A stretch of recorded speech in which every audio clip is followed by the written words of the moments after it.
Sustainability of the environment is a very crucial factor for preserving our natural ecosystems. Sustainable development ensures that development takes place without destroying or overexploiting resources and also conserving essential resources for the future generations.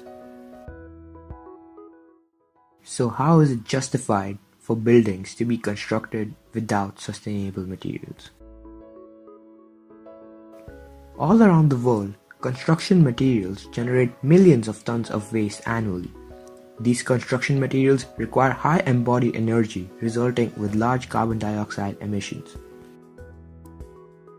Study shows if the consumption of the construction materials remains the same all around the world, then by the year 2050, the production of cement would reach 5 billion metric tons.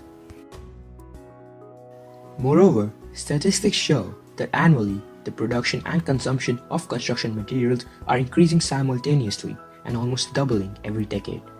If this is the case, then the production of cement itself annually could produce 4 billion tons of carbon dioxide emissions. Due to frequent changes in the lifestyle of human beings, the average lifespan of a building is decreasing, which has resulted in more and more buildings being demolished every day and leaving behind tons of non-biodegradable materials which cause harmful effects on the environment.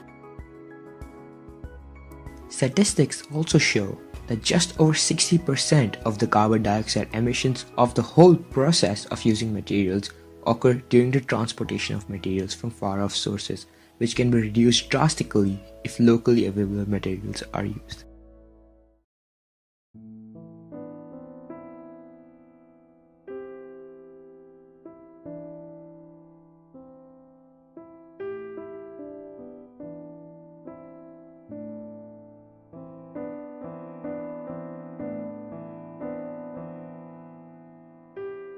Sustainable building or a green building is an essential aspect of widening efforts to conceive an ecologically responsible world.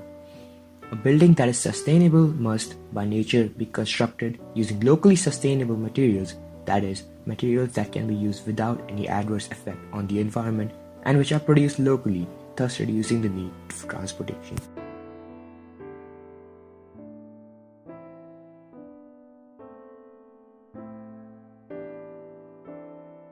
Although there are various factors to judge whether a material is sustainable or not, some of the important criterions are: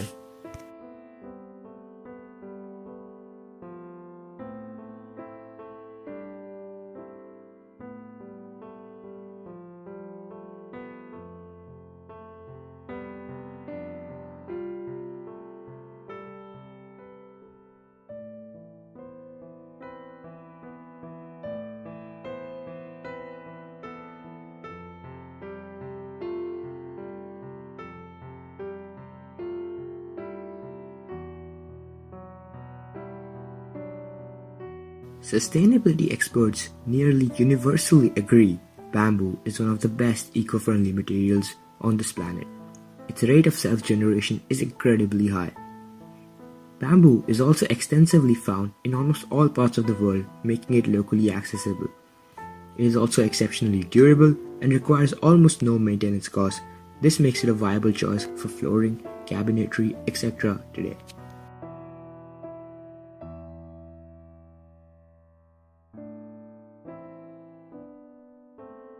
Cork is an excellent local sustainable material for places especially around the Mediterranean regions.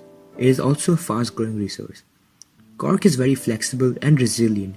This property of it makes it a common element in floor tiles which are made of cork on a large scale today.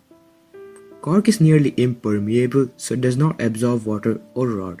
Therefore, it can also be durable in the long run.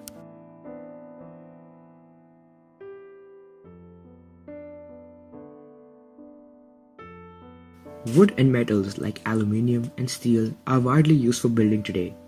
However, they require high energy to be produced, such as mining ores, processing, etc. However, each time they are recycled, they require less energy, less resources, and brings down transportation to a great level. Recycled metal is a long-lasting material that does not need frequent replacement. It tends not to burn or warp, making it a viable option for roofing and structural supports.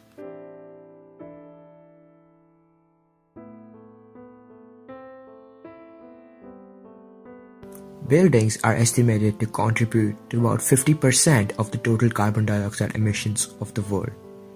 Due to this, the Climate Change Act of 2008 was signed, which aimed at reducing these emissions by 80% to 2050 and has made considerable progress in the last 10 years in various countries. According to research conducted by United States Green Building Council, over 40% of the world's exhaustible raw materials are used in the construction of buildings. According to a study conducted by Holton, the transportation of raw materials to their sites from all around the world is itself responsible for 40% of atmospheric emissions, 20% of water effluents, and 13% of other releases. Raw material processing industries are known to be a consistent supplier of greenhouse gases in the environment. The cement processing industry itself produces about 25 tons of nitrogen and carbon dioxide emissions, and this does not even include the gases produced during transportation, which will make it almost double.